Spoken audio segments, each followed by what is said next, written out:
Jesus, ele é descrito por Paulo ao mesmo tempo em que, indagado por Filipe, que era um discípulo dele, de Jesus, mostra-nos o Pai, isto nos basta.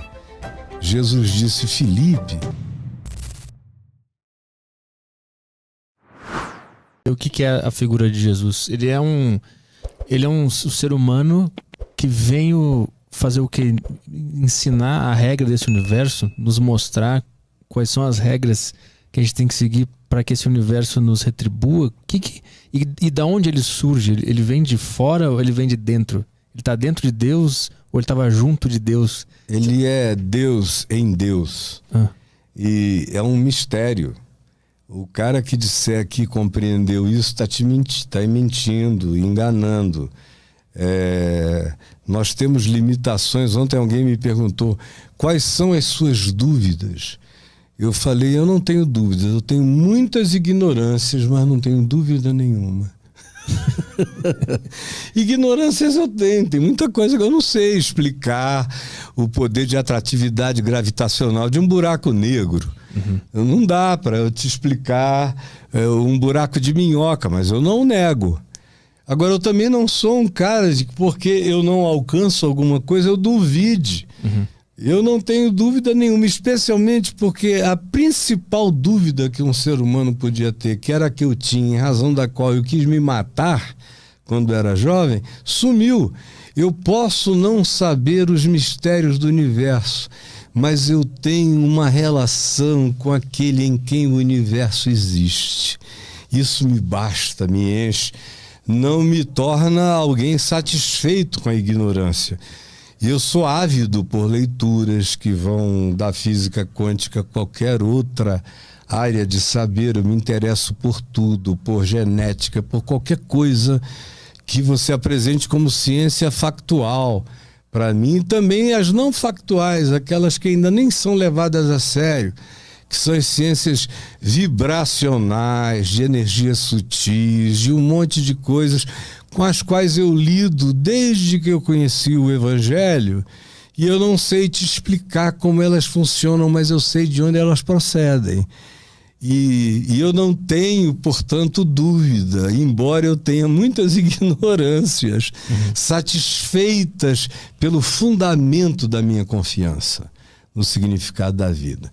Jesus, ele é descrito por Paulo como sendo o primogênito de toda a criação, ao mesmo tempo em que, indagado por Filipe, que era um discípulo dele, de Jesus, mostra-nos o Pai, isto nos basta. Jesus disse: Filipe, há tanto tempo estou convosco e não me tendes conhecido? Quem me vê a mim, vê o Pai. Como dizes tu, mostra-nos o Pai? Não creis que eu estou no Pai, que o Pai está em mim? As obras que eu faço, não sou eu que as faz, mas o Pai em mim realiza as suas obras. Crede-me que eu estou no Pai, que o Pai está em mim, crede pelo menos por causa das mesmas obras. Aí, passados todos esses anos, eu vejo que Jesus é a chave interpretativa, a chave hermenêutica, a chave de compreensão para tudo. Por exemplo, ontem me perguntaram como é que você concilia o Deus do Velho Testamento com Jesus, o Deus do Novo Testamento. Eu digo: não, vocês não entendem que a Bíblia é um livro humano inspirado. Tem partes dela completamente inspiradas e que se coadunam completa e perfeitamente com o ensino de Jesus. E tem outras partes que foram momentâneas, circunstanciais, tinha a ver com a evolução ou não evolução, ou com a primitividade dos povos. Mas Deus não cabe num livro. Num livro cabem sabedorias divinas e palavras de Deus no sentido de como eu posso aprender a viver.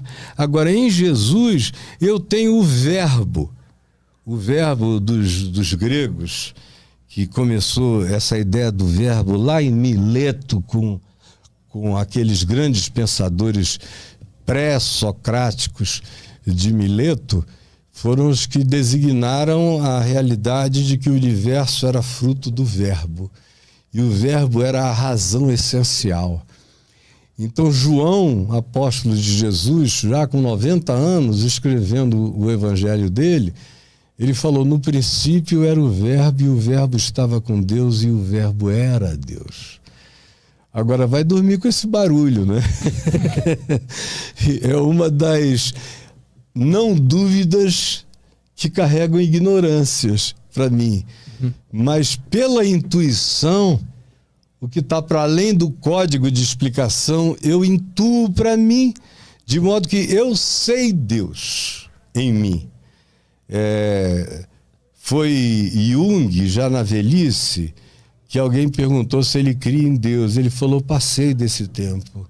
Hoje eu sei Deus em mim.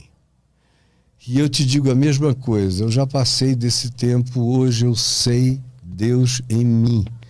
E esse saber Deus em mim explica o universo inteiro. Cada coisa nova que descobrem, para mim, faz todo sentido com o saber de Deus em mim, que só cresce.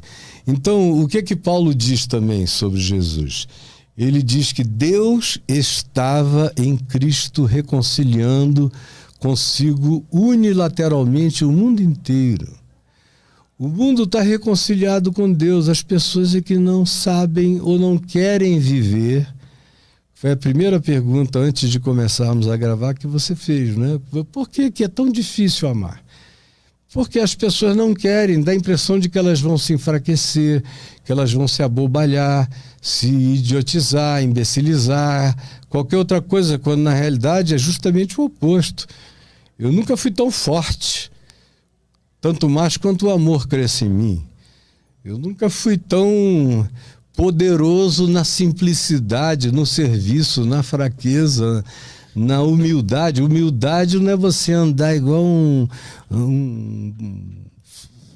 ser que assume para si ombros curvados, uma cara e um olhar de peixe morto, dobrável diante de tudo.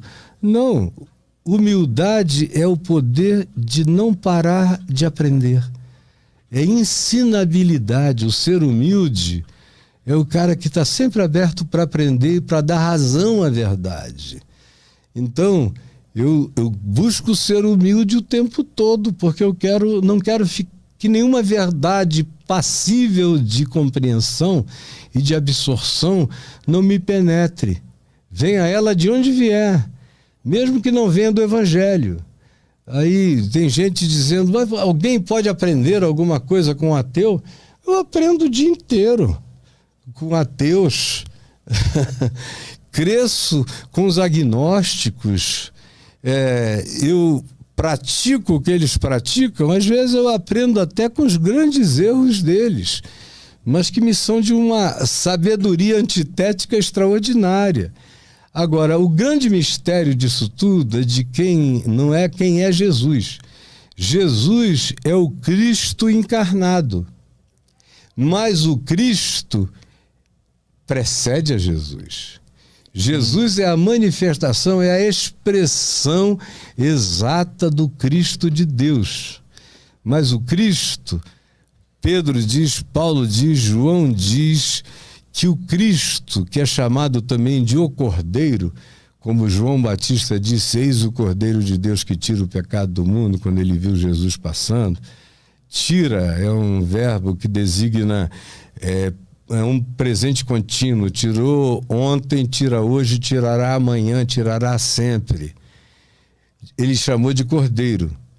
E João, Paulo e Pedro dizem que o Cordeiro foi imolado antes do Big Bang, antes da fundação de qualquer universo.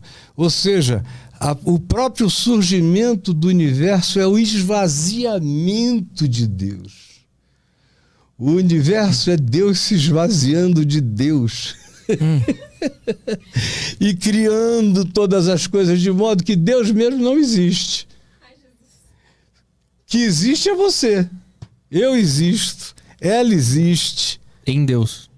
Tudo existe em Deus, mas Deus não existe para as categorias filosóficas daquilo que seja existível e existente. Porque para ser existente tem que ser tocado, visto, analisado, considerado, percebido, tem que ser vibracionalmente detectável. E Deus não é conforme as coisas que a gente chama de existentes. Deus é espírito e verdade. Foi o que Jesus disse. E tudo está pervadido por ele, na mesma maneira em que todas as coisas existem nele. Como diz Jó, lá no livro dele, se Deus pensasse só em si e de todo o universo retirasse o seu espírito, todas as coisas a uma expirariam e voltariam ao nada. Agora, esse cara disse isso há mais de 3.000 anos atrás, né? E às vezes a gente tem dificuldade de perceber isso hoje. Sim. Então, quando me perguntam, eu tenho também uma camisa, só que as minhas têm um coração grande chamado Santa Corja, porque o povo que anda comigo tem que ser uma Santa Corja. Então, e também frases. Uma das frases é: Deus não existe, Ele é.